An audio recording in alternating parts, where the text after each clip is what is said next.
నా ప్రత్యేకమైనటువంటి వందనాలు తెలియజేస్తున్నాను. శరీరముగా మనము దూరంగా ఉన్నాము, కానీ ఆత్మ ద్వారా మనమందరము ఒకరినొకరము సమీపంగా ఉన్నాం, క్రీస్తులో ఉన్నామని తలంచి మరి నేడు మనమందరము కలిసి మిక్కిలిగా ప్రభుని ఆరాధించి ఉన్నాం. అటు అభిప్రాయమును బట్టి దేవునికి నిజముగా వందనాలు తెలియజేస్తున్నా. అందరు గృహాల వద్ద 2-3 నా నామం పేరట ఎక్కడ కూడుకొని ఉంటారో అక్కడ నేను ఉంటానని ప్రభు మాట ఇచ్చి ఉన్నాడు. ఆ మాట ప్రకారమే మనము దేవుని సన్నిధానంలో ఆ విశ్వాసమును ఉంచి ప్రభుని మనం మహిమపరుస్తున్నాం. దేవునికి స్తోత్రం కలుగును గాక. ఈ సందర్భంలో దేవుని వాక్యాన్ని మనం వినుటకు ఇష్టపడదాం. గత 2-3 వారాలుగా ప్రభు మనతో ప్రాముఖ్యమైనటువంటి విషయాలను ఈ లైవ్ ద్వారా మాట్లాడుతున్నాడు. అవి మనకు కొద్దిగా కఠినముగా అనిపించినప్పటికీ మరి దేవుని వాక్కు గనుక మనం వాటికి లోబడక తప్పదు. కనుక మనం ఈ సందర్భంలో కూడా దేవుని లేఖన భాగాన్ని మనము ధ్యానము చేసుకున్నట్టుకు ఇష్టపడదాం. దేవుని పరిశుద్ధ గ్రంథముల నుండి హెబ్రీలకు రాసినటువంటి పత్రిక, హెబ్రీలకు రాసినటువంటి పత్రిక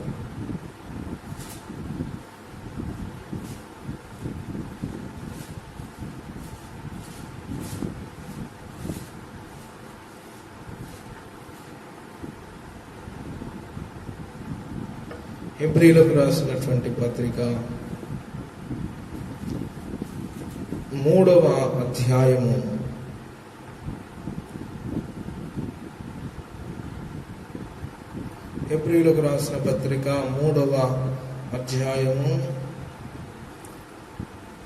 15వ వచనము చివరి నుండి ఏలయనగా అన్న వచనము నుంచి మనం చదువుకుందాం. 3:15లో చివరి భాగము ఏలయనగా మొదట నుండి మనకున్న దృఢ విశ్వాసము అంతము మట్టుకు గట్టిగా చేపట్టిన ఎడలనే క్రీస్తులో పాలివారమై ఉందుము. దేవునికి స్తోత్రం కలుగునుగాక. మరొకసారి ఆ మాటను మనము ధ్యానము చేసుకుందాం. ఏలే అనగా మొదట నుండి మనకున్న దృఢ విశ్వాసము అంతము మట్టుకు గట్టిగా చేపట్టిన ఎడలనే క్రీస్తులో పాలివారమై ఉందుము. మొదట నుండి మనకున్నటువంటి దృఢ విశ్వాసము అంతము మట్టుకు గట్టిగా చేపట్టిన ఎడలనే క్రీస్తులో పాలివారమై ఉందుము. Praise the Lord. ప్రియులారా, మనకున్నటువంటి విశ్వాసమును అంతము మట్టుకు దృఢముగాను గట్టిగాను మనం పట్టుకున్నప్పుడు మాత్రమే క్రీస్తులో పాలివారమై ఉందుము అని దేవుని పరిశుద్ధ గ్రంథం మనకు తెలియజేసింది. మనం ఎప్పుడైతే బాప్టిజం తీసుకున్నామో అప్పుడు సంఘము ఎదుటను దైవజనుల ఎదుటను పంచభూతముల ఎదుటను మనం ఒక సాక్ష్యాన్ని ఇస్తూ ఉంటాం. అప్పుడు దైవజనులు మనల్ని అడిగినటువంటి అనేక ప్రశ్నలు: క్రీస్తులో నీవు నమ్మకముగా ఉంటావా? క్రీస్తే దేవుడని నీవు విశ్వసిస్తున్నావా? వ్యాధి బాధల యందు ఉన్నప్పటికీ యేసే దేవుడని నీవు నమ్ముతున్నావా? ఆయన తప్ప వేరొక దేవుడు లేడని నీవు నమ్ముతున్నావా? సత్యదేవుడైన వాడు ఆయనే అని నీవు నమ్ముతున్నావా అని అనేకమైనటువంటి ప్రశ్నలు వేసినప్పుడు నేను నమ్ముతున్నాను అని మనం అందరం కూడా ఆ యొక్క ప్రశ్నలకు జవాబుగా మన తీర్మానాన్ని మనం తెలియజేస్తూ ఉంటాం. ఆ రోజు దైవజనులు మనకు తెలియజేసినటువంటి మాట: అంతము వరకు నమ్మకముగా ఉండుము, దేవుడు నీకు జీవ కిరీటము అనుగ్రహిస్తాడు అనే మాట తెలియజేసి దైవజనులు అధికారపూర్వకంగా మనకు బాప్తిస్మాన్ని అనుగ్రహిస్తారు. పౌలు భక్తుడు కూడా మనకు తెలియజేశాడు, మనస్సునందు విశ్వసించి నోటితో ఒప్పుకున్నవాడు రక్షణ పొందును అనే మాట. మనస్సునందు విశ్వసించాలి, నోటితో ఒప్పుకున్నప్పుడు మనము రక్షణ పొందుతాం. మంచిది. రక్షణ యాత్రలోనికి మనము ప్రవేశించాము. ఎవడైనను క్రీస్తునందున్న ఎడల వాడు నూతన సృష్టి అనే మాట దేవుని పరిశుద్ధ గ్రంథములో మనకు తెలియజేయబడింది. మనం ఎప్పుడైతే బాప్టిస్మము తీసుకున్నామో, ఆ బాప్టిస్మము తీసుకున్న తర్వాత మన అనుభవములో, మన యొక్క విశ్వాస యాత్రలో దృఢముగా ఉండాలి. ఇప్పుడు ఐగుప్తు దేశములో ఉన్నటువంటి ప్రజలు, ఇశ్రాయేలీలు మరి అరణ్య మార్గంలో ప్రవేశించారు. ఏ విధంగా ప్రవేశించారంటే ఎర్ర సముద్రాన్ని చీల్చుకొని, ఆ ఎర్ర సముద్రము మనకు బాప్తిస్మమునకు సాదృశ్యముగా కనబడుతున్నది అని మనం విశ్వసిస్తూ ఉంటాం. ఆ ఎర్ర సముద్రమును దాటి కానానుకు బయలుదేరారు.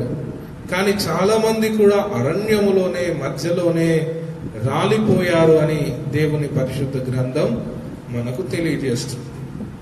అంటే ఇక్కడ మన విశ్వాసము దృఢముగా ఉండాలని, బలముగా ఉండాలని, దాన్ని గట్టిగా మనం పట్టుకోవాలి. మనం ఏదైతే నమ్మామో దాన్ని మనము గట్టిగా పట్టుకోవాలి అనే మాటను దైవజనుడు మనకు తెలియజేస్తున్నాడు. ఎందుకు పట్టుకోవాలి అనంటే, దాన్ని విడిచిపెట్టే పరిస్థితులు కూడా మన జీవితంలో వస్తాయి అని దైవజనుడు తెలియజేస్తున్నాడు. అలాంటి పరిస్థితులు వచ్చినప్పుడు మీ విశ్వాసం ఏమవుతుంది? మీరు దాన్ని గట్టిగా పట్టుకొనుచున్నారా అనే ప్రశ్న మన ముందుంటుంది. అంటే మనము మన విశ్వాసాన్ని కోల్పోయే పరిస్థితులు ఈ కానాను యాత్ర, ఈ యొక్క సియోను యాత్ర, ఈ ఆత్మీయ యాత్రలో మనకొస్తాయని మనం ముందుగా తలంచాలి. ప్రియులారా, గలతీ పత్రికలో మనకు ఒక మాటను తెలియజేస్తున్నాడు. గలతీ పత్రిక 1వ అధ్యాయము 8వ వచనాన్ని కనుక మనము పరీక్షించినట్లయితే చూడండి,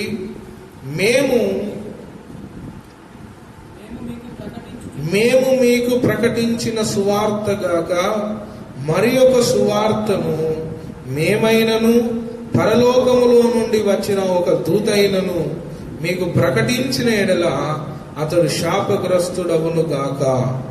దేవునికి స్తోత్రం కలుగును గాక. హల్లెలూయా, హల్లెలూయా. అక్కడ చెప్తున్నాడు, పరలోకములో నుండి ఒక దూత వచ్చి మీకు బోధించినా కూడా మీరు ఆ సువార్తను నమ్మకూడదు. మేము చెప్పిన సువార్తనే మీరు నమ్మాలి. ఎందుకు నమ్మాలి అనంటే, వీరు యేసయ్య యొక్క అపోస్తలత్వమును, యేసయ్య యొక్క అభిషేకమును పొందినవారు. అదేవిధంగా యేసయ్యను కన్నులారా చూసిన వారు, యేసయ్య యొక్క శక్తి కార్యాలను చూసిన వారు, యేసయ్య బోధలో పెరిగినటువంటి వారు, యేసయ్య సువార్తను విన్నటువంటి అపోస్తలులు వీరు. వారు చెప్పిన సువార్త గాక మరి ఒక సువార్తను పరలోకములో నుండి ఒక దూత చెప్పినా కూడా మీరెంత మాత్రము విశ్వసించకూడదు అనే మాటను అక్కడ ప్రస్తావిస్తున్నాడు.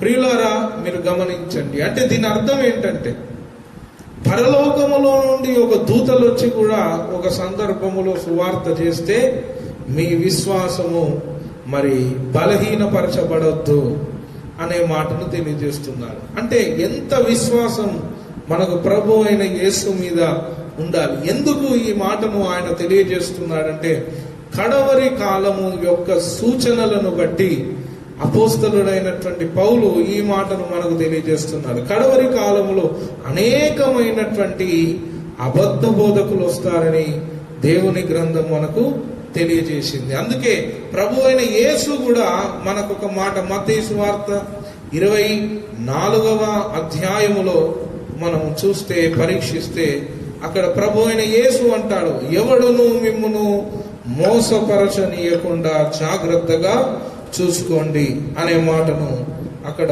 తెలియజేస్తాడు. మత్తయి సువార్త 24వ అధ్యాయము 3వ వచనం నుంచి మనం చదివినట్లయితే, ఆయన ఒలీవ కొండ మీద కూర్చుండి ఉన్నప్పుడు శిష్యులు ఆయన యొద్దకు ఏకాంతముగా వచ్చి, ఇవి ఎప్పుడు జరుగును, నీ రాకడకును ఈ యుగ సమాప్తికిని సూచనలేవి మాతో చెప్పుమనగా, యేసు వారితో ఇట్ల నేను, ఎవడును మిమ్మును మోసపరచకుండా చూచుకొనుడి. అనేకులు నా పేరట వచ్చి నేనే క్రీస్తునని చెప్పి పలువురిని మోసపరచెదరు. ఇది ప్రాముఖ్యమైనటువంటి మాట.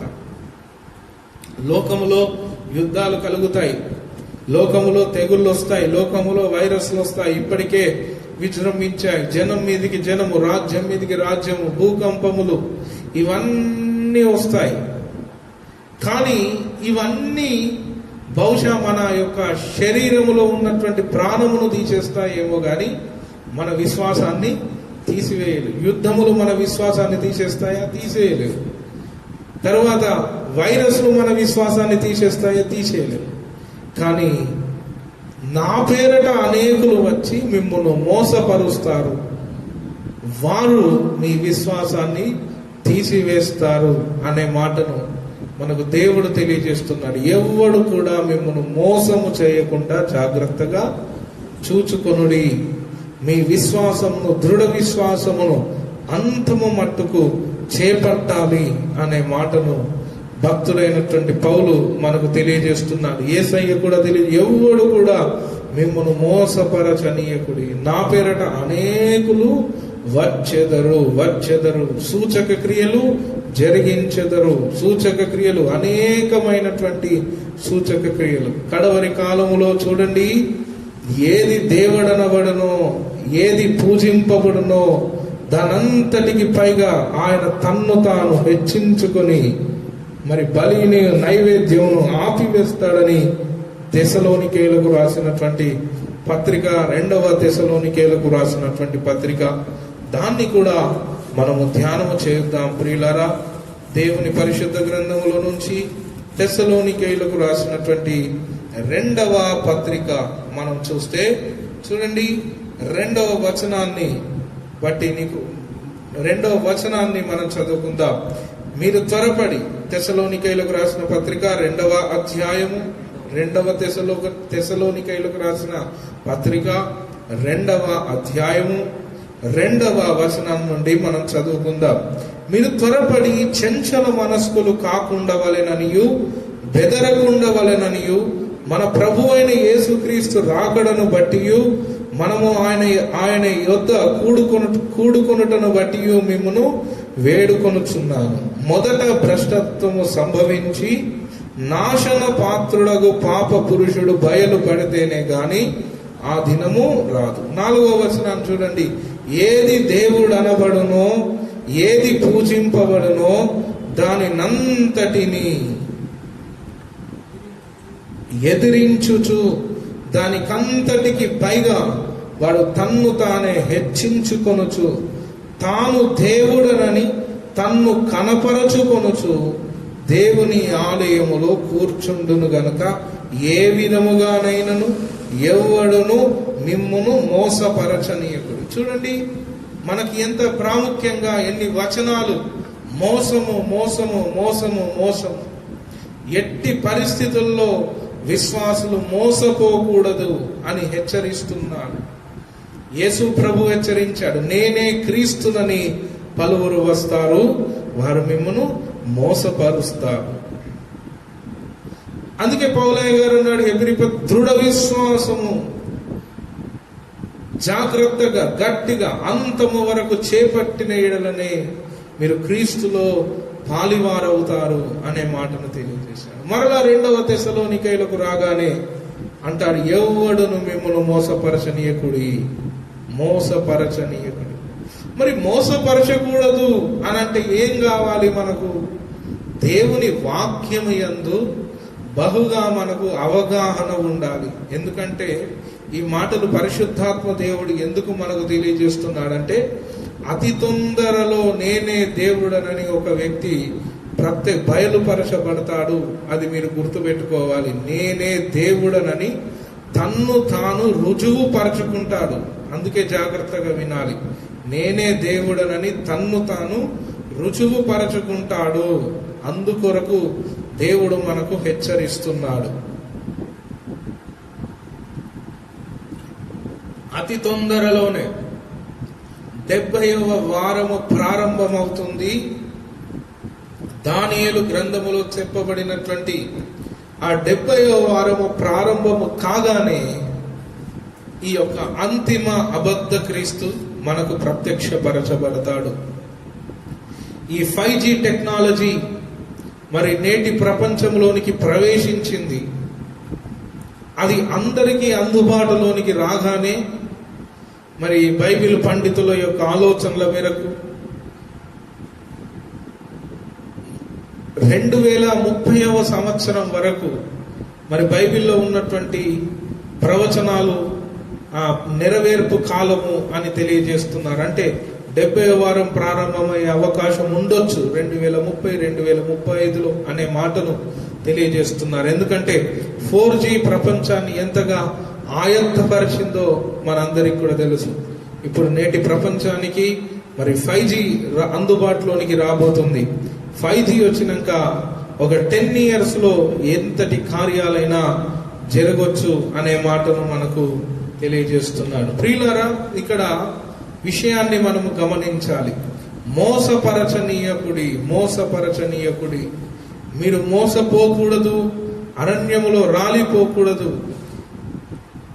మోషే మరి ఇశ్రాయేలు ప్రజలందరినీ కూడా అరణ్యములో నుండి తీసుకువెళుతున్నప్పుడు, సముద్రంలో నుండి తీసుకువెళుతున్నప్పుడు, దేవుని యొక్క అరణ్య యాత్రలో వారు జయోత్సాహంగా సాగుతున్నప్పుడు మోషేకు ఎదురుగా కోరహు అనే నాయకుడు నిలబడి, మేము నాయకులము కాదా, మేము ప్రవక్తలము కాదా, దేవుడు మాతో లేడా అనే మాటలను మాట్లాడి అక్కడ ఉన్నటువంటి వారిని కొందరిని మోసపరిచి, కోరహుతో పాటు కొన్ని ఆత్మలు కూడా పాతాళములోనికి వెళ్ళిపోయాయి అని దేవుని గ్రంథం మనకు తెలియజేసింది. అట్లాగే అబద్ధ క్రీస్తు కూడా అనేకులను చెరపడతాడు అని దేవుని గ్రంథం మనకు తెలియజేస్తుంది. నేటి కాలములో దైవ జనాంగమా, ఇప్పుడు వస్తున్నటువంటి పరిస్థితులు ఎంత దౌర్భాగ్యంగా, ఎంత భయంకరంగా ఉన్నవో మనకు తెలుస్తున్నాయి. మనం ఎప్పుడో ధ్యానించిన విషయాలు, ఎప్పుడో బోధించబడినటువంటి విషయాలు, ఎప్పటి నుంచో ఎదురు చూస్తున్నటువంటి సందర్భాలన్నీ కూడా ఈ కాలములో నెరవేర్పులోనికి వస్తున్నాయి. మందిరాలు మూయబడే కాలం వస్తుంది అని మనం విన్నాం. ఈ విధంగా మూయబడుతుందని ఎవరము కూడా అంచనా వేయలేదు. ప్రియులారా, ఎంత భయంకరమైనటువంటి పరిస్థితి. ఈ సంవత్సరం ఎలాగుంటుందో మందిరాల పరిస్థితి నేటికి అర్థం కానటువంటి పరిస్థితిలో సంఘం ఉంది. కనుక మనము గమనించాలి. మన యొక్క ప్రాధాన్యమైనటువంటి విషయం, మనం దేనికి ప్రాధాన్యత ఇవ్వాలంటే మోసపోకుండా జాగ్రత్తగా ఉండుట కొరకు ప్రాముఖ్యతను దానికి ఇచ్చుకుంటూ మనల్ని మనము జాగ్రత్తగా కాపాడుకోవాలి. నేడు కరోనా రాకుండా చాలా మంది చేతులను శుభ్రంగా కడుక్కుంటున్నారు. అదేవిధంగా మంచి మాస్కులను ధరిస్తున్నారు, శానిటైజ్ అవుతున్నారు. ప్రియులారా, మరి మనం ఎప్పుడు పరిశుద్ధాత్మ చేత నింపబడతాం? మనం ఎప్పుడు దేవుని యొక్క రాజ్యము కొరకు సిద్ధపరచబడతాం? మనం ఎప్పుడు ఈ లోకపు మాలిన్యము మనకు అంటకుండా జాగ్రత్త పడతామనేది మనము ఆత్మీయతలో చూసుకోవాల్సిందిగా ప్రభు పేరట నేను మీకు మనవి చేస్తున్నాను. ఈ అంతిమ అబద్ధ క్రీస్తు వచ్చి ఏం చేస్తాడు అనే మాటను మనం, ఏది దేవుడు అనబడునో, ఏదైతే దేవుడు అనబడుతుందో, ఏది పూజింపబడుతుందో దానినంతటిని ఎదురిస్తాడంట. దానికంతటికి పైగా వాడు తన్ను తానే హెచ్చించుకొనుచు, తానే దేవుడనని తన్ను కనపరుచుకొనుచు.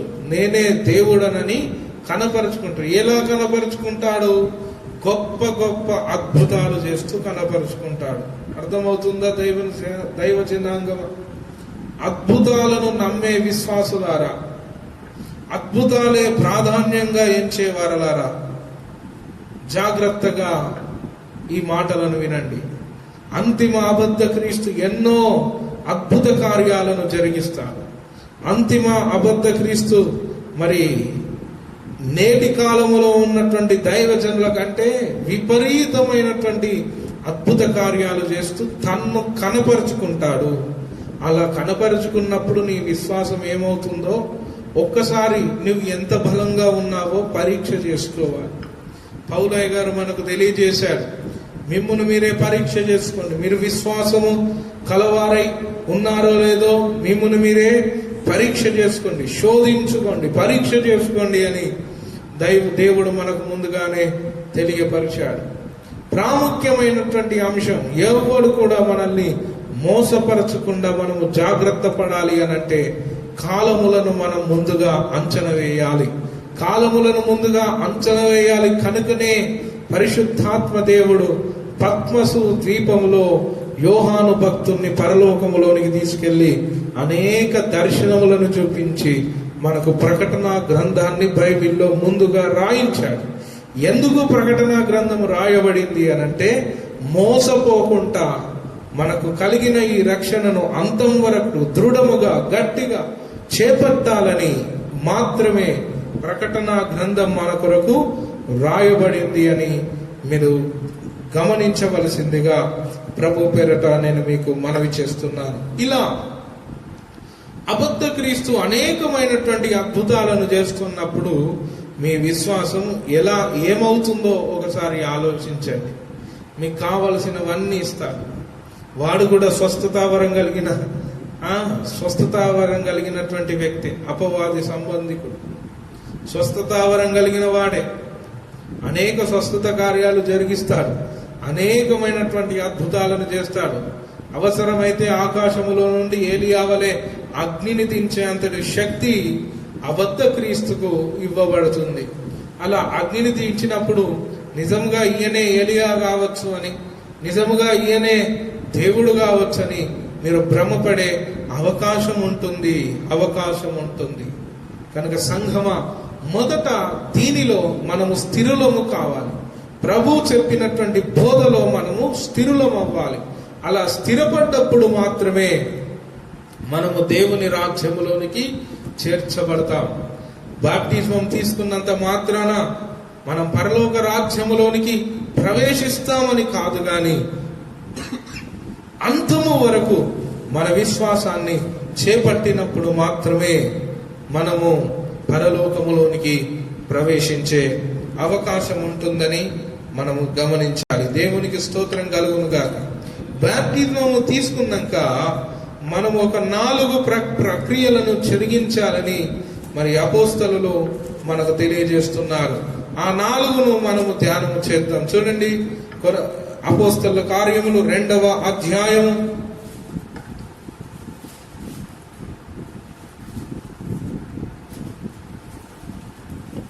41వ వచనం చూడండి. కాబట్టి అతని వాక్యము అంగీకరించిన వారు బాప్టిస్మము పొందిరి. అపోస్తలుల కార్యములు 2వ అధ్యాయం 41వ వచనం.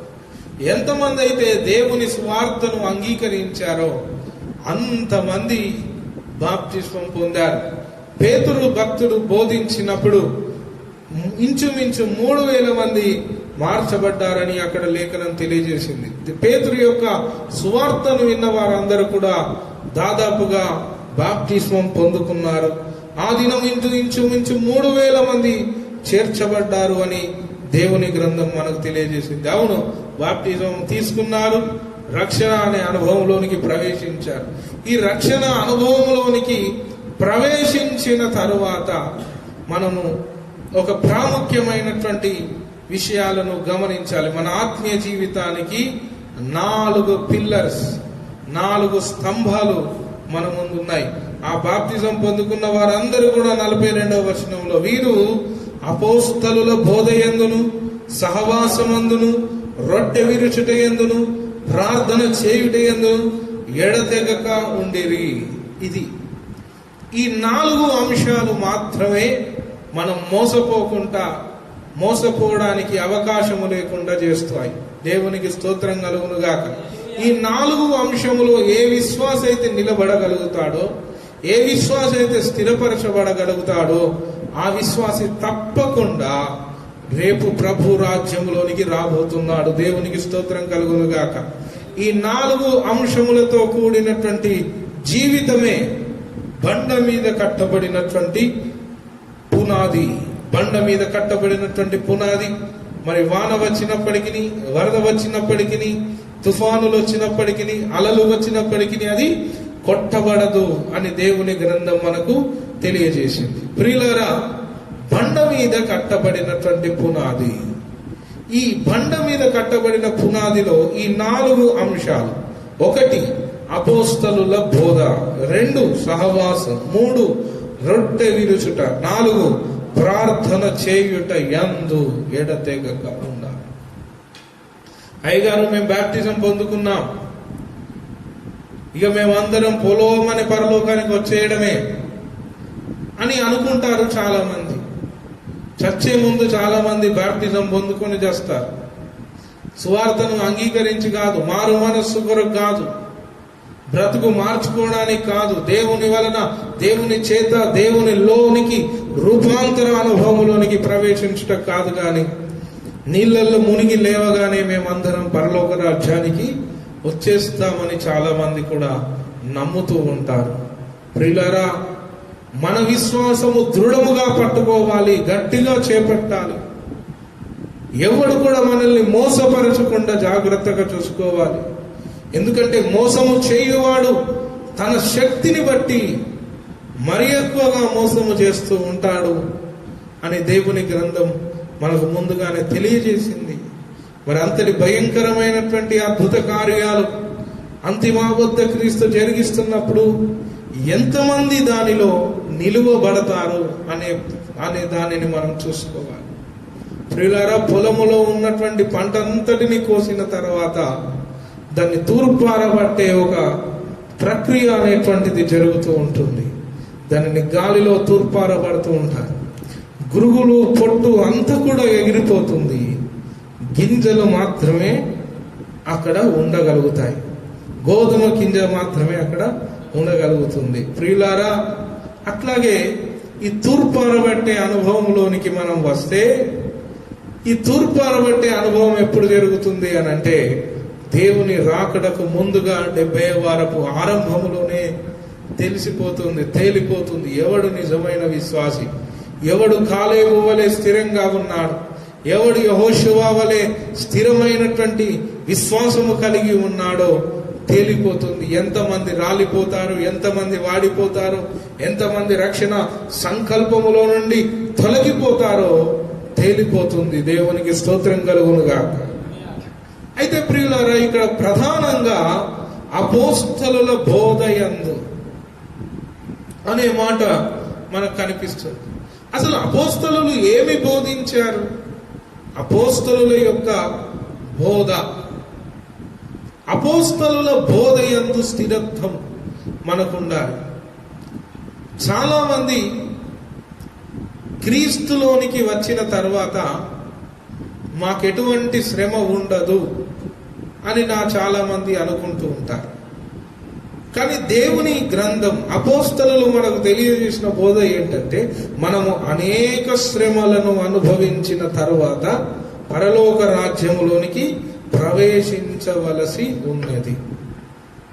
యేసులోనికి రాగానే సంతోషకరమైనటువంటి జీవితం, ఫుల్ లగ్జరీ లైఫ్, అడుగుడి మీకు ఇవ్వబడును, వెతుకుడి మీకు దొరుకును, తట్టుడి మీకు తీయబడును అని యేసయ్య తెలియజేశాడు కదా. ఏసీ అడిగితే ఏసీ వస్తుంది, ఫ్రిడ్జ్ అడిగితే ఫ్రిడ్జ్ వస్తుంది. మరి ఏది అడిగితే అది వస్తుందని ప్రభువుని చాలా మంది నమ్ముకుంటారు. కానీ అక్కడ యేసు ప్రభు చెప్పింది ఆత్మను అడుగుడి, ఆత్మను అడుగుడి. అదేవిధంగా దేవుని ఆత్మను మనం ఎక్కువగా అడగాలి. క్రీస్తులోనికి రాగానే, రక్షణలోనికి ప్రవేశించగానే ఇక మేము చాలా సుఖమైనటువంటి మార్గములో ఉన్నాం, విశాలమైనటువంటి స్థలములోనికి వచ్చేసాం అని ఎంత మాత్రం అనకూడదు. అసలు యేసులోనికి నమ్మి బాప్తిస్మం పొందగానే మనం ఏ మార్గములోనికి ప్రవేశించామంటే ఇరుకైనటువంటి మార్గములోనికి ప్రవేశించాం. అది ఫస్ట్ ప్రారంభం అవుతుంది ఇరుకు. దేవునికి స్తోత్రం కలుగునుగాక. హల్లెలూయా. ఇరుకైనటువంటి మార్గములు మనం ఎప్పుడైతే బాప్టిజం పొందుకున్నామో అప్పుడు ఇరుకైనటువంటి మార్గములోనికి ప్రవేశించామని అర్థం. యేసు ప్రభుని వదులుకో, లేకుంటే మా కులములో నుండి నిన్ను వెలేస్తామంటుంది సమాజం. యేసు ప్రభుని వదులుకో, అప్పుడే నీకు మా ఆస్తిలో నీవు పాలిభాగస్తుడు అవుతావు అంటుంది సమాజం. ప్రియులారా, యేసు ప్రభును మనం ఎప్పుడైతే నమ్ముకుంటామో అప్పుడే శ్రమల ద్వారం మనకు ఓపెన్ అవుతుంది, తెరవబడుతుంది. అరణ్య మార్గంలోనికి మనము ప్రవేశిస్తాం. దేవునికి స్తోత్రం కలుగును గాక. ఆ అరణ్య మార్గంలో దేవుడు చాలా సంతోషంగా మనల్ని ఉంచుతాడు, అది వేరే సందర్భం. కానీ మనకొస్తున్నటువంటి ప్రతి తెగులును, ప్రతి కష్టమును జయించడం మాత్రమే మనకు తెలుసు. కష్టము రాకుండా మాత్రం ఉండదు. కష్టము రావడం వలన శోధించబడిన మీదట మరి సువర్ణముగా మార్చబడతామని దేవుని లేఖనం కూడా మనకు తెలియజేసింది. ఎగ్జామ్ లేకుండా మనం పరీక్ష పాస్ అవ్వడం అసంభవం. ఈ మధ్య కరోనా దయ వల్ల అది కూడా జరిగింది. దేవునికి స్తోత్రం కలుగును గాక. హల్లెలూయా. కానీ ప్రియులారా, దేవునిలో రక్షణ అనుభవములో మనము నడిపించబడుతున్నప్పుడు మనకు ఒక బోధ, అపోస్తలుల బోధ. అపోస్తలులు ఏం బోధించారు? అనేక శ్రమలను అనుభవించిన తర్వాత మనము పరలోక రాజ్యములోనికి ప్రవేశిస్తాము అనే మాటను అపోస్తలులు మనకు తెలియజేశారు. అదే బోధను మనము నమ్మాలి. దానికి ఏ ఇతరమైనటువంటి బోధ వచ్చినా కూడా అది వ్యర్థమవుతుంది. చాలా మంది క్రైస్తవులు నేటి కాలంలో స్వస్థతలను చూసి చాలా టెంప్ట్ అయిపోతూ ఉంటారు. స్వస్థతలు ఎవరి కొరకు? స్వస్థతలు లేవు అని నేను చెప్పటం లేదు. ఎందుకంటే మన మందిరంలో ఎక్కువగా స్వస్థత ప్రార్థనలే జరుగుతాయి.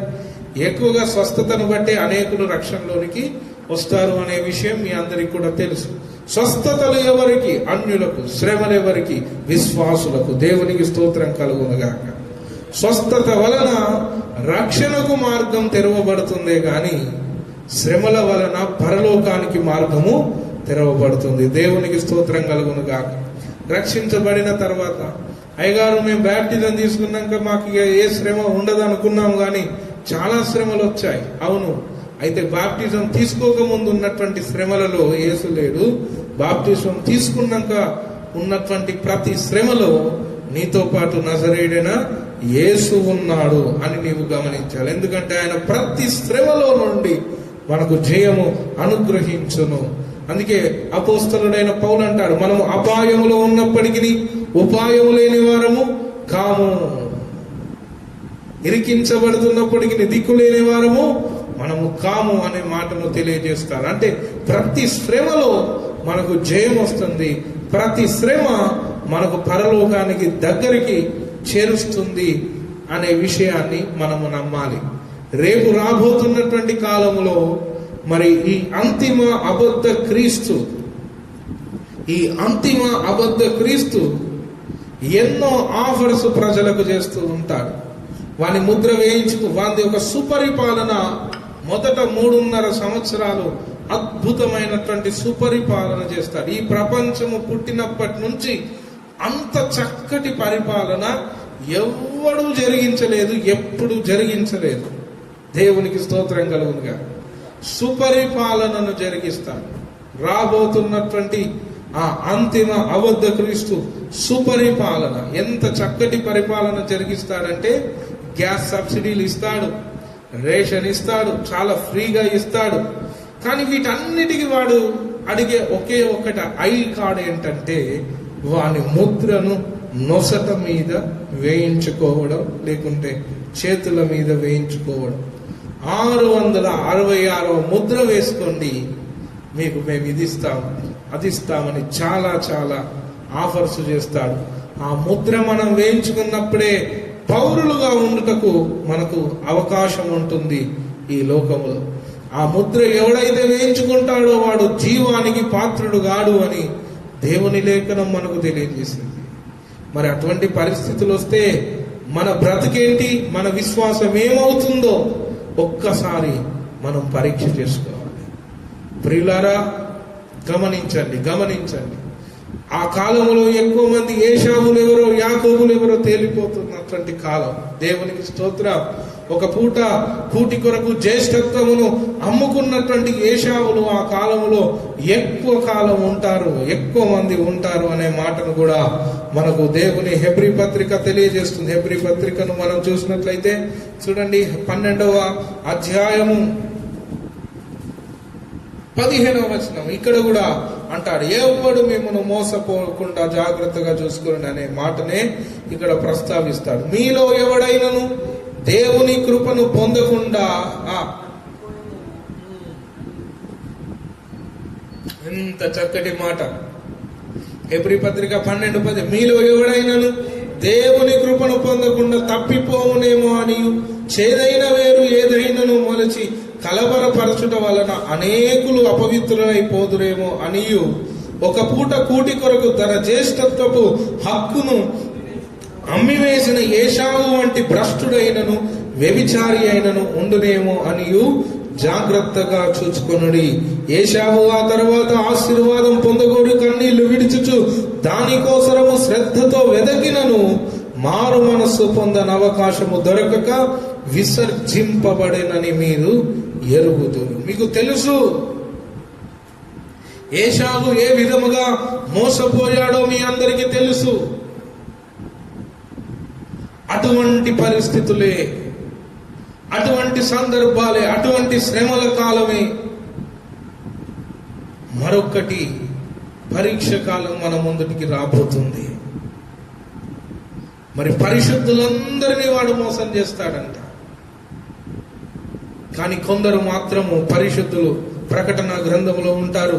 ఎంత చక్కటి పరిశుద్ధులు! దేవునికి స్తోత్రం, హల్లెలూయా. చూడండి, 13వ అధ్యాయం ప్రకటన గ్రంథం 13వ అధ్యాయము 11వ వచనాన్ని 10వ వచనాన్ని మనం చూద్దాం. అక్కడ 10వ వచనపు చివరిలో ఈ విషయములో పరిశుద్ధుల ఓర్పును విశ్వాసమును కనబడును. మరొకసారి, ఈ విషయములో పరిశుద్ధుల ఓర్పును విశ్వాసమును కనబడును. దేవునికి స్తోత్రం కలుగును గాక. ఎంత చక్కటి మాట! అది మీరందరూ కూడా అండర్లైన్ చేసుకుని పెట్టుకోవాల్సిందిగా ప్రభు పేరట నేను మిమ్మల్ని కోరుతున్నాను. పరిశుద్ధుల ఓర్పు, భక్తుల ఓర్పు, విశ్వాసుల యొక్క ఓర్పు. ఎటువంటి ఓర్పు? ఒక పూట కూటి లేనటువంటి పరిస్థితి నీకు ఎదురైతే ప్రభుని నీవు వదిలిపెడతావా? ప్రభుని హత్తుకుంటావా? ప్రభు మనకు ముందుగానే చెప్పాడు, ఎవడైనను నన్ను వెంబడింపగోరిన ఎడల వాడు తన్ను తాను ఉపేక్షించుకొని తన సిలువను ఎత్తుకొని నన్ను వెంబడింపవలెను అనే మాటను ప్రభు మనకు తెలియజేశాడు. యేసులోనికి రాగానే సకల ఆశీర్వాదాలు, యేసులోనికి రాగానే విశాలమైన మార్గం ఏర్పరచబడుతుందని కాదు. ఈ లోకములో ఉన్నంత మట్టుకు మనము శ్రమల ద్వారా పరీక్షించబడతాం. శ్రమల ద్వారా మన విశ్వాసము దృఢముగా తయారవుతుంది. శ్రమల ద్వారా మన ఆత్మీయతలో మనకు ఉన్నతమైనటువంటి దశ కలుగుతుంది. శ్రమలు ఉండవు అని కాదు, కానీ ప్రతి శ్రమలో దేవుని కాపుదల ఉంటుంది. మరి ఏలియా బ్రతికినటువంటి కాలంలో ఏలియాకు భోజనము దొరకనటువంటి పరిస్థితి, ఊరంతా కరువు సంభవించింది. ఏలియా పోషించబడ్డాడు. ఏలియాతో పాటు విధవరాలైనటువంటి సారేపతు విధవరాలు కూడా పోషించబడింది. అంటే దేవునితో పోషించబడాలి. దేవునితో పోషించబడాలంటే మొదటిగా నీవు దేవుని మీద ఆధారపడాలి, దేవుణ్ణి విశ్వసించాలి, దేవుడు ఎవరో తెలుసుకోవాలి. నీ విశ్వాసము అటు ఇటు కాని విశ్వాసం అయితే దైవ ప్రత్యక్షత నీకు ఆ కాలంలో ఎంత మాత్రము కూడా దొరకదు. నీవు పొట్టువే, పొట్టులాగానే ఉండిపోతా. ప్రియ దైవ జనాంగమా, మందిరాలు ఈ కాలంలో మూయబడ్డాయి. ఎంతమంది ఇప్పుడు ప్రార్థన చేస్తున్నారు, ఎంతమంది రోధిస్తున్నారు, ఎంతమంది దేవుని దగ్గర అంగలారుస్తున్నారు. జాగ్రత్తగా చూసుకోండి, మిమ్మల్ని మీరే పరీక్ష చేసుకోండి. చూడడానికి నేను లేను, మేము లేము, ఎవరు లేరు. మనము దైవ ధ్యానములో గడుపుతున్నామా ఈ కాలం? పౌలయ్య గారు అంటాడు, నేను ఉన్నప్పటికంటే నేను లేనప్పుడు మిక్కిలిగా మీరు దేవుని యందు ఆనందిస్తున్నారని నేను నమ్ముతున్నాను. దేవునికి స్తోత్రం కలుగునుగాక. హల్లెలూయా. మరి ఈ కాలంలో ఎంతమంది ప్రభు యందు మీ విశ్వాసమును దృఢముగా నిలుపుతున్నారు. ఇంకొక విషయాన్ని కూడా మీరు గమనించాలి. ఇశ్రాయేలు ప్రజలు ఐగుప్తులోనికి ప్రవేశించిన ఐగుప్తులో ఉన్నప్పుడు వారి మూలుగులను దేవుడు విన్నాడు అనే సందర్భం మనకు తెలియబడుతుంది. వారి శ్రమలను దేవుడు చూశాడు. కానీ దేవుడు ఎప్పుడైతే మోషేకు ఆజ్ఞాపించి ఇశ్రాయేలును విడిపించడం, నేను నిన్ను ఎంచుకున్నానని తెలియజెప్పి మరలా ఐగుప్తు దేశంలోకి పంపించి ఫరోకు ఎప్పుడైతే వారు తిరుగుబాటు చేశారో అప్పుడు శ్రమ ఇంకా ఎక్కువైంది. అంతకు ముందన్న ఒక కప్పెడు భోజనం ఇశ్రాయేలు ప్రజలకు దొరుకుతూ ఉంటుండే. ఇప్పుడు ఆ కప్పెడు భోజనం కూడా తీసేశారు. ఉపవాసముతో ఊడిగం చేస్తున్నారు ఇశ్రాయేలు ప్రజలు. అంటే కొంతకాలము శ్రమ మనకు తప్పదు. ఇదే బోధ, అపోస్తలుల బోధ. యేసు నమ్ముకోగానే మనం ఆడి కారులో తిరుగుతాం, యేసు నమ్ముకోగానే బెంచ్ కారులో తిరుగుతాం అని అపోస్తలులు ఏమీ చెప్పలేదు.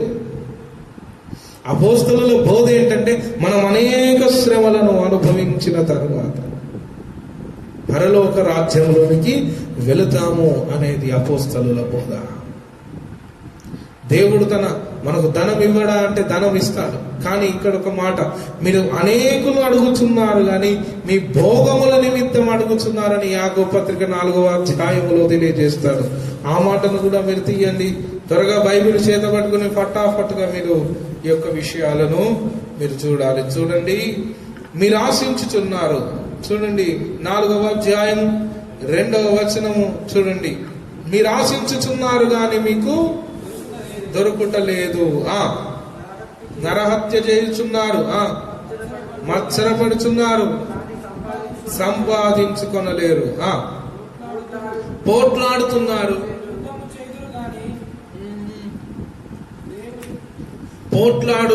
దేని కొరకు? ఉన్నతమైన స్థాయి నాకు కావాలి, నాకు పేరు ప్రఖ్యాతులు కావాలి. పోట్లాడడం, సంఘంలో కూడా ఇటువంటి పోట్లాట ఉంటూ ఉంటుంది. నేను అయ్యగారి దగ్గర మంచి విశ్వాసిగా అనిపించుకోవాలని ఇంకోనితో పోట్లాట. సంఘంలో కూడా నేను ఉన్నతమైన స్థాయికి ఉండాలి. నేను ఎందులో? విశ్వాసములో కాదు, గొప్పతనంలో. విశ్వాసంలో ఔన్నత్యం కొరకు ఆశించేవారు తక్కువ, కానీ పేరు కొరకు పోరాడేవారు చాలా మంది ఉంటారు. ఇక్కడ చూడండి, పోట్లాడుదురు, యుద్ధము చేయుదురు గాని దేవుని అడగనందున మీకేమీ దొరకదు. అయితే ఒకవేళ మీరు అడిగినను మీ భోగముల నిమిత్తము వినియోగించుటకై దురుద్దేశముతో అడుగుదురు గనుక మీకేమీ దొరకటలేదు. ఏమీ దొరకదు. మీరు అడిగేది ఏంటి? ప్రభువా, భోగము నిమిత్తం అడుగుతున్నారు. ప్రభు అంటున్నారు, భోగము, సుఖము నిమిత్తము. దాన్ని దేవుడు ఎట్టి పరిస్థితుల్లో ఒప్పుకోడు. కారణం ఏంటంటే ఆయన చేతిలో నిత్య సుఖములు ఉన్నాయి కదా. మరి ఆయన ఇవ్వచ్చు కదా సుఖాలు. ఇస్తలేడు, ఇవ్వడు. ఇప్పుడు కాదు. మన పౌరసత్వము ఇక్కడ లేదు. మన పౌరసత్వం ఇక్కడ పరలోకమందున్నది. మహిమాన్వితమైనటువంటి రాజ్యములో ఒక దినము దేవుడు నిన్ను దర్శించి, కుమారుడా, నీకప్పుడు ఇది ఎందుకు ఇవ్వలేదో తెలుసా? ఎందుకు ఇవ్వలేదు అని చెప్తాడు. అప్పుడు నీవు ఆశ్చర్యపోతావు దేవుని ప్రేమను చూసి. ఒక చిన్న సందర్భాన్ని నేను ఇక్కడ జ్ఞాపకం చేయాలని ఇష్టపడుతున్నాను. నేను చిన్నగా ఉన్నప్పుడు ఒక జామ చెట్టు మన ఇంటి దగ్గర ఉండేది. మన చర్చి ముందు ఒక జామ చెట్టు. ఆ జామ చెట్టును మరి రోజు అయ్యగారు నీళ్లు పోసి దాన్ని పెంచాడు. పెంచినప్పుడు ఆ జామకాయ ఎప్పుడైతే దానికి కాయ వచ్చిందో అందులో ఒకే ఒక్క కాయ వచ్చింది. నేను అది తెంపుతా అంటే మరి అయ్యగారు ఎట్టి పరిస్థితి తెంపకూడదు అని చెప్పాడు. నేను తెంపుతాను, దాన్ని తింటాను. నువ్వు తినొద్దు. ఎందుకు అని అడిగితే, అది పండిన తర్వాత దాన్ని తినేవాడవు నీవే కదా, అది నీ కొరకే దాన్ని నీళ్లు పోసి పెంచుతున్నాను కదా, నీ కొరకే దాన్ని పెద్ద చేశాను, దాని ఫలము తినుటకు నీవు అర్హుడవు, కానీ నీవు తినకూడదు. ప్రియులారా, ఇదే బోధ అపోస్తలుల బోధ. కొందరు వాగ్దానములు ఉన్నప్పటికీ వాగ్దానములకు పరదేశులై బ్రతికారంట. ఇది అపోస్తలుల బోధ. నువ్వు తినొద్దు. ఎందుకు? ఒక దినం వస్తుంది నువ్వు తిను. ఇలా చాలా మంది దేవుడు నన్ను ఆశీర్వదించట్లేదు, దేవుడు నాకు ఇది ఇవ్వట్లేదు, అది ఇవ్వట్లేదు, ఏది ఇవ్వట్లేదు, దేవుడు మమ్మల్ని శ్రమ పెడుతున్నాడు అని చాలా మంది విశ్వాసులు కలవరానికి లోనై దేవుని మీద అలుగుతూ ఉంటారు. ప్రియులారా, దేవుడు అలా చేయగలుగుతాడా? చేస్తాడా? తన ప్రాణమునే మన కొరకు అనుగ్రహించాడు.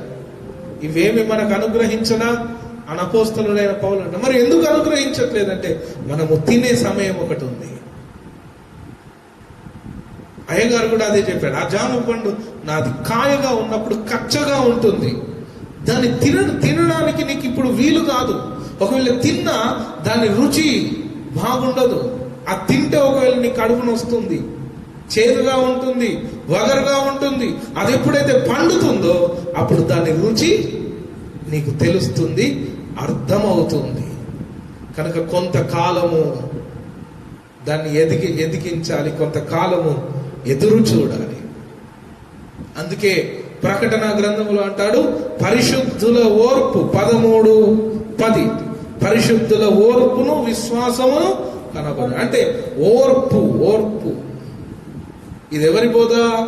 అపోస్తలుల బోధ. అపోస్తలుల బోధ అంటే ఇప్పుడే మనము మరి బంగారు సింహాసనంలోకి పరిపాలిస్తామని కాదు. యేసువలే మార్చబడాలంటే మొదట మనం ఎక్కడ జన్మించాలి? బెత్లెహేమ్ అనే కుగ్రామంలో జన్మించాలి. ఎక్కడది? పశువుల పాక. మనము గెలిచేంత వరకు, అంటే పునరుత్థానము చెందేంత మట్టుకు, అక్షయతను ధరించేంత మట్టుకు ఒకడు ఉమ్మి వేస్తాడు. ఏం చేయాలి? తుడుచుకోవాలి. ఒకడు చెంప మీద చల్లుమని కొడతాడు. అప్పుడు ఏం చేయాలి? ఒగర్చుకోవాలి. కొన్ని సందర్భాలలో మనము అక్షయతను ధరించేదాకా, పునరుత్థానం పొందేదాకా, ఎప్పుడు కడబూరం రోగుతుంది మన కొరకు, 7వ బూరం రోగగానే మనందరం అక్షయులుగా లేపబడేదాకా కొంత ఓర్పు మనకు అవసరం. ఎంతమంది విశ్వాసులకు నేడు ఓర్పు ఉందో పరీక్ష చేసుకోవాలి. దేవుని సంగమా, ఆలోచించండి. ఈ మాటలేమి ఊరికే మనం చెప్పట్లేదు, ఊరికే ధ్యానం చేయట్లేదు. మనం ఆ కాలంలో ఉన్నాం కనుక పరిశుద్ధాత్ముడు మనకు తెలియజేస్తున్నాడు. తండ్రి శిక్షింపని కుమారుడెవడు అనొక దగ్గర, తండ్రి వలన శిక్షింపబడితేనే గాని వాడు కుమారుడు కాదు. అందుకే అయ్యగారు దావీదు భక్తుడు అన్నాడు, నీతిమంతులు నన్ను కొట్టుట నాకు ఆనంద తైలాభిషేకం. దేవునికి స్తోత్రం, హల్లెలూయా. కనుక దేవుని చేత పరీక్షించబడటం, ఇదే హెబ్రీ పత్రికలో ఆ మాట మనకు కనపరచబడుతుంది. చూడండి, హెబ్రీ పత్రిక మనం చూసినట్లయితే జాగ్రత్తగా హెబ్రీ పత్రికను మనము ధ్యానం చేద్దాం. ప్రైజ్ గాడ్ జీసస్, హల్లెలూయా. హెబ్రీ పత్రిక 11వ అధ్యాయము 36వ వచనం. మరికొందరు విశ్వాసమును బట్టి తిరస్కారములను, కొరడా దెబ్బలను, మరి బంధకములను, ఖైదును అనుభవించిరి. రాళ్లతో కొట్టబడిరి, రంపములతో కోయబడిరి, శోధించబడిరి, ఖడ్గముతో చంపబడిరి. గొర్రె చర్మములను, మేక చర్మములను వేసుకొని దరిద్రులయ్యుండి శ్రమపడి హింస పొందుచు అడవులలోను, కొండల మీదను, గుహలలోను, సొరంగములలోను తిరుగులాడుచు సంచరించిరి. అట్టి వారికి లోకము యోగ్యమైనది కాదు. దేవునికి స్తోత్రం. హల్లెలూయా. వీరందరూ తమ విశ్వాసము ద్వారా సాక్ష్యం పొందిన వారైనను, అక్కడ అంటారు, వీరు వాగ్దాన ఫలము అనుభవింపలేదు. చివరిగా వాగ్దాన ఫలమును వారు అనుభవింపలేరు. దేవునికి స్తోత్రం కలుగును గాక. హల్లెలూయా. ఇదే బోధ, అపోస్తలుల బోధ. ఈ బోధ యందు నేడు సంఘము కట్టబడాలి. అలా సంఘము కట్టబడినప్పుడే ఆ సంఘమే మరి బైబిల్లో చెప్పబడినటువంటి మహిమ కలిగిన సంఘముగా మార్చబడుతుంది. ఏ సంఘం అయితే ఈ అపోస్తలుల బోధ యందు స్థిరములో ఉండదో, ఏ విశ్వాసి స్థిరంగా ఉండడో, ఆ విశ్వాసి మరి దేవుని నిత్య రాజ్య వారసునిగా ఎంచబడడు. అపోస్తలుల బోధ యందు అక్కడ ఉన్నటువంటి ఆదిమ సంఘము, అపోస్తలుల కార్యములు 2వ అధ్యాయము చూడండి. అపోస్తలుల కార్యములు 2వ అధ్యాయము 42వ వచనంలో ఉన్నటువంటి విశ్వాసులు ఏ బోధ యందు ఉన్నారంట? అపోస్తలుల బోధ యందు. తర్వాత ఇంకోటి సహవాసం. ఎలాంటి సహవాసం? ఎడతెగని సహవాసం. ఎలాంటి సహవాసం అండి? ఎడతెగని సహవాసం. ఇక్కడ 2 విషయాలు గమనించాలి. అబ్రహాము దేవుని చేత పిలువబడ్డాడు.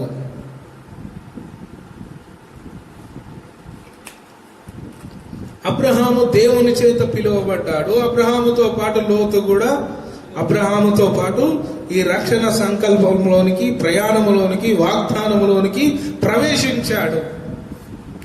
కొద్ది దినములైన తర్వాత లోతు అబ్రహాముతో ఏమవుతాడు? విడిపోతాడు, వేరైపోతాడు, సహవాసములో నుండి తొలగిపోతాడు. అలా తొలగిపోయినప్పుడు లోతు నివసించే పట్టణం మీదకి ఎంత భయంకరమైన అగ్ని వచ్చి ఆ లోతు ఉన్న ప్రదేశాన్ని కాల్చివేస్తుంది. కానీ అప్పుడు అబ్రహామును బట్టి లోతు ఏదో లక్కీగా మరి రక్షించబడతాడు తప్ప ఇంకొక విషయం ఏమీ కాదు.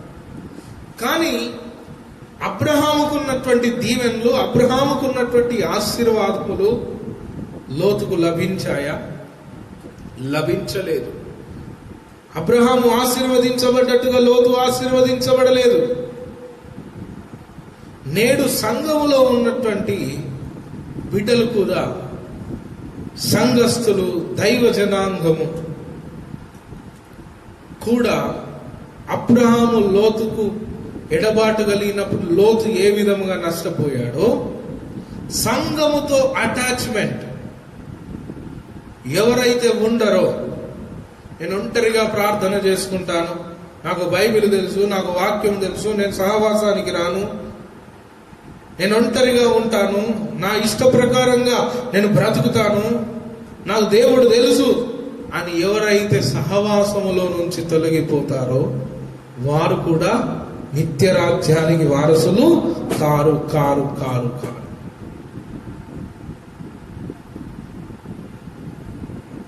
అది గమనించాలి.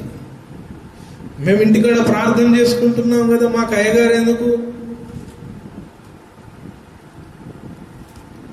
నాకు వరములు ఉన్నాయి కదా, నాకు దయ్యములను వెళ్ళగొట్టే వరం ఉంది కదా, నేను సంఘముతో అటాచ్మెంట్ ఎందుకు ఉండాలి? నేను సొంతగా దయ్యాలను వెళ్ళగొడుతూ సేవ చేస్తాను. దయ్యములను వెళ్ళగొట్టే వరం ఉంది, సంతోషం.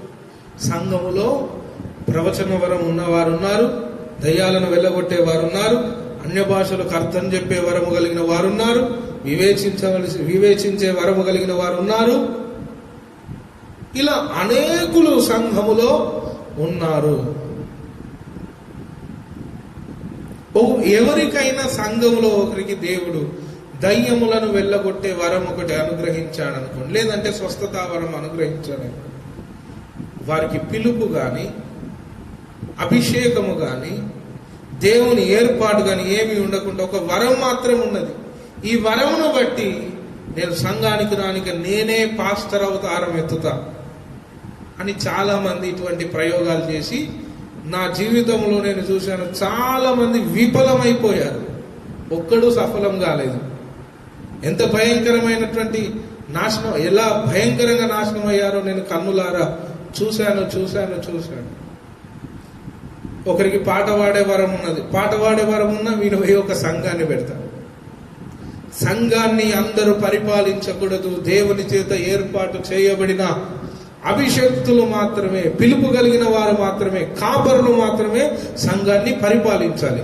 బోధకులు సంఘములో ఒక పాత్ర. దేవునికి స్తోత్రం కలుగునుగాక. హల్లెలూయా.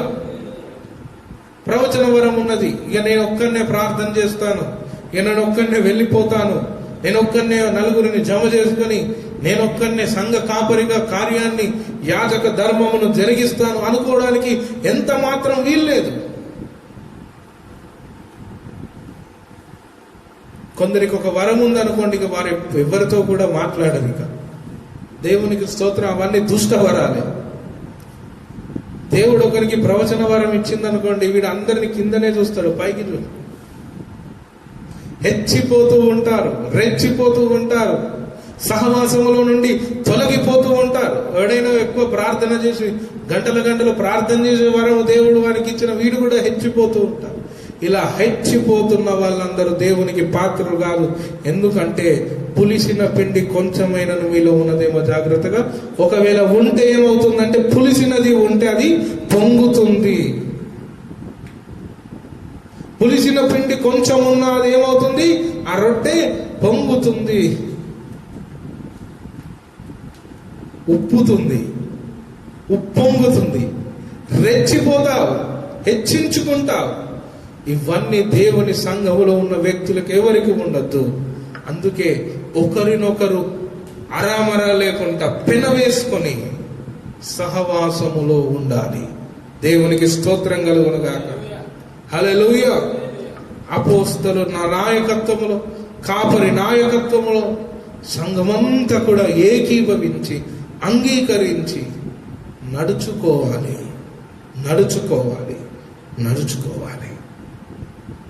సహవాసం, ఎడతెగని సహవాసం. రోడ్డు మీద సంఘస్థులు కలిసిన మాట్లాడుకోనటువంటి పరిస్థితులు నేడున్నాయి. సంఘములోనికి అందరు గుంపు కూడా వచ్చినప్పుడు కూడా కొందరికి, సెలెక్టెడ్ పీపుల్స్ కు మాత్రమే ఈసారి సెకండ్ ఇస్తాడు, వేరే వారికి ఈయన సెకండ్ ఇవ్వడు. ఇటువంటి సహవాసము కలిగిన వాడు కాదు. పెన వేసుకుని ఒకరినొకరు మరి హత్తుకొని సహవాసము, దేవుని ఉద్యానవనముల ద్రాక్షావల్లి దేవుడైతే తీగలు మనమన్నట్టుగా ఒకరినొకరము అల్లుకొని హత్తుకొని ఉండడము దేవుడు నేర్పిన పద్ధతి. ఇదే అపోస్తలుల బోధ, అపోస్తలులు మనకు చూపినటువంటి మాదిరి సహవాసం. చూడండి, ఏలియా ఎలీషాల సహవాసం ఎంత చక్కగా సహవాసం. ఏలియా బేతేలులోకి వెళ్తుంటే అక్కడికి నేను వస్తాను, నా జీవముతోడు, అయ్యా నా ప్రాణం పోయినా మంచిదే కానీ నేను నీతోటే ఉంటానని ఏలియాను వెంబడిస్తున్నాడు. అదేవిధంగా ఏలియా ఎరికోకు వెళ్ళాడు. ఎరికోకు వెళ్ళినా కూడా ఎలీషా ఎక్కడికి వెళుతున్నాడు, ఏలియాను పట్టుకునే వెళుతున్నాడు. మరలా ఎలీషా యోర్దానుకు వెళ్ళాడు. యోర్దానుకు వెళ్ళినప్పటికి కూడా ఎలీషా ఏలియాతోనే వెళ్తున్నాడు. అంటే దైవ జనులు ఎటువంటి పరిస్థితుల్లో ఉన్న, చిన్నవారైనా, ఎక్కువ వారైనా, తక్కువ వారైనా, ఈ రోజుల్లో సేవకుల కారుండి, మైక్ ఉండి, తెల్ల బట్టలు మంచిగా ఉంటేనే ఏమీ లేని సేవకుల్ని ఎవరు కానట్లేదు నేటి ప్రపంచంలో. చాలా దౌర్భాగ్య అటువంటి దైవజనులు కనిపిస్తే వారికి మరి మీరు వారిని సన్మానించండి.